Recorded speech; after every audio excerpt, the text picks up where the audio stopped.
Capítulo 220, Torneio dos Melhores, 10. Autor, Rafael Batista. Revisão, J.F.P. Tânia. Cuidado, o seu oponente é o mais estranho deste torneio. Após dar algumas instruções para a Tânia, o líder da comitiva dela fez questão de alertá-la quanto às peculiaridades do Cruz. Tânia concordou e pegou 2 grandes leques, que eram um pouco menores do que ela, e caminhou para o portal. Vosh. Em instantes, Tânia apareceu em um campo nevado, mas não podia ver nenhum sinal do Cruz. Eu tenho a vantagem de campo nesta luta. Mas onde ele está? Tânia murmurou enquanto procurava pelo seu adversário. Vuuu. O vento frio soprava pelo campo congelado enquanto nenhum movimento era feito, por nenhum dos lados.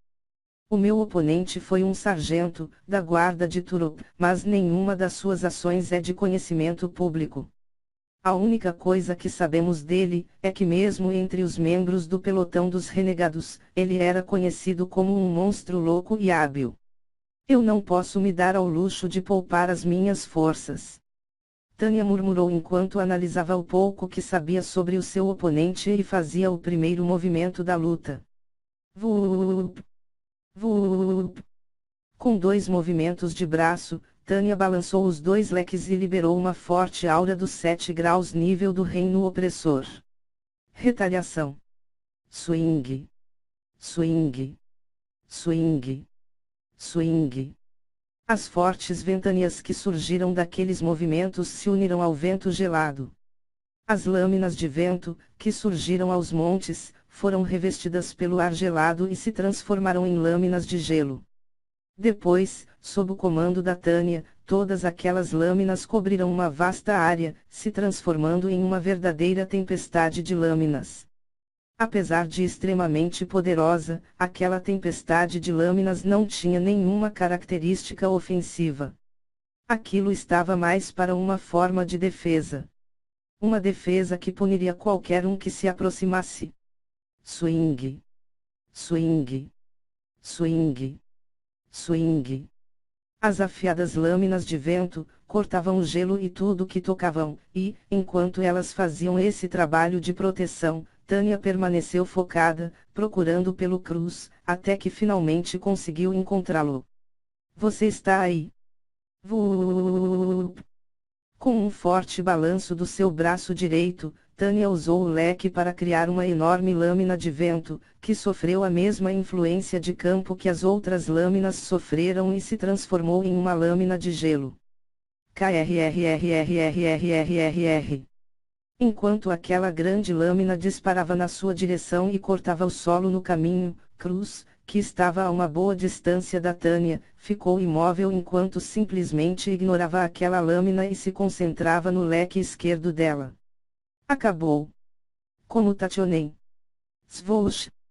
De repente, Cruz soltou um breve murmúrio, antes de causar uma espécie de ondulação no espaço e desaparecer. Swing. No lugar onde antes estava o Cruz, surgiu um grande leque, que foi cortado ao meio pela lâmina de gelo. Crás! Enquanto isso, o próprio Cruz apareceu bem diante da Tânia, segurando o braço esquerdo dela, e liberou um poder que simplesmente a empurrou para baixo e rachou o solo. Ugh! O que? Como? Vendo o Cruz bem diante dela e sentindo uma pressão absurda sobre o seu corpo, como se houvessem toneladas e toneladas sobre ela, Tânia, que não conseguia encontrar nenhuma explicação para o ocorrido e não conseguia mover nenhum dos seus músculos, só pôde se esforçar para tentar impedir que os seus joelhos dobrassem. Naquele momento, a mente da Tânia era perturbada por diversos questionamentos. Como ele atravessou aquela tempestade de lâminas? Por que o meu leque desapareceu da minha mão? O que é todo esse peso sobre mim? Essas perguntas inundavam a mente dela enquanto o seu corpo era castigado pelo peso daquele poder. Me desculpe, mas eu tenho que vencer este torneio. De repente, Cruz falou num tom sério enquanto olhava nos olhos da Tânia. Bang! Assim que terminou de dizer aquilo, Cruz ignorou o olhar assustado da Tânia, que parecia suplicar por piedade, e lançou o seu punho direito contra a face dela. Crash! Aquele peso, que antes era quase insuportável, ficou inúmeras vezes maior quando aquele soco pousou no rosto da Tânia. A força foi tanta que, os joelhos dela se dobraram e o corpo dela se encurvou para trás, antes de colidir contra o solo, que foi pulverizado. Crack! Os sons de ossos e gelo sendo quebrados se misturaram enquanto o corpo da Tânia espasmava e ela instantaneamente entrava em um profundo coma. Fom! A buzina soou, pois estava claro que a Tânia não tinha mais nenhuma condição de lutar.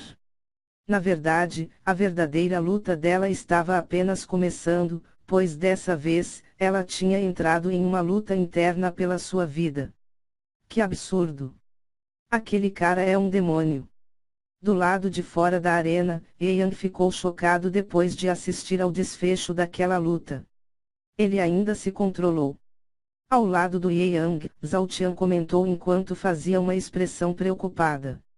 O que? Ele se controlou. Você está de brincadeira, não está? Imediatamente, Yang perguntou enquanto arregalava os olhos. Não, eu não estou brincando. Zhao Tian respondeu, antes de continuar, eu sei o quão pesada é a mão daquele cara. Ele não quer matar ninguém, pelo menos é o que parece, mas... está claro que ele incapacitará qualquer um que entrar em seu caminho. Ele quer eliminar, sozinho, todos os candidatos que puder. Enquanto o Cruz saía da arena e retornava para a plataforma, a comitiva que acompanhava a Tânia estava desesperada, socorrendo-a às pressas. Contudo, a plateia, que estava pouco se lixando para o estado de saúde da Tânia e só queria ver mais sangue, comemorou quando o Cruz retornou para a plataforma. Que poder incrível! Com apenas um soco. Um soco foi o suficiente para aniquilar aquela garota. Enquanto grande parte da plateia elogiava a rápida, mas surpreendente luta do Cruz, aqueles com olhares mais refinados murmuraram. Então é por isso que as ações do pelotão dos renegados sempre foram mantidas sob sigilo. Quem diria que eu encontraria alguém assim em Turop? Ha ha ha ha ha. Ha ha ha ha ha. Eu já posso morrer, porque eu finalmente já vi de tudo nesta vida. Enquanto essas pessoas murmuravam na plateia, o diretor Silver olhou para os seus dois discípulos, Chironi e Ryuji, e perguntou, o que vocês viram naquela luta? Por que e como ela acabou? Chironi sacudiu a cabeça e respondeu, ele não atravessou aquela tempestade de lâminas. Eu tenho certeza disso, mas eu não entendi como foi que ele apareceu naquele lugar. Ryuji, eu compartilho da mesma dúvida que o Chironi. Assim que aquelas respostas caíram, o diretor Silver explicou, ele usou uma técnica de deslocamento espacial. Para ser mais simples e exato, eu vou dizer que ele criou uma fenda espacial entre ele e aquele leque, e trocou as portas das fendas, invertendo a posição dos dois. O leque foi enviado para onde ele estava enquanto ele tomou o lugar do leque.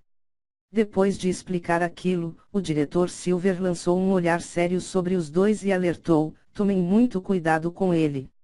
Analisem cada uma das lutas dele e estejam preparados para enfrentar o oponente mais duro que vocês já viram. Enquanto isso, na comitiva do clã dos filhos de Thor, Ragnar olhou para a Singrid e disse, irmã, você está no mesmo grupo que ele. Lute a sério, o tempo todo. Singrid, que não era de se sentir inferior a ninguém, respondeu, eu sou uma filha de Thor. Eu sempre levo a sério as minhas lutas e sempre venço. Peng. Enquanto todos conversavam sobre a última luta, os próximos lutadores foram chamados. Ragnar. Taan. Vocês têm 5 minutos para entrar na arena. Repentinamente, assim que aquele anúncio caiu, as pessoas simplesmente se esqueceram do Cruz, pois o verdadeiro favorito do torneio fora chamado à arena. Singrid. Quando eu voltar, a gente continua a nossa conversa. Eu não demorarei. Ragnar,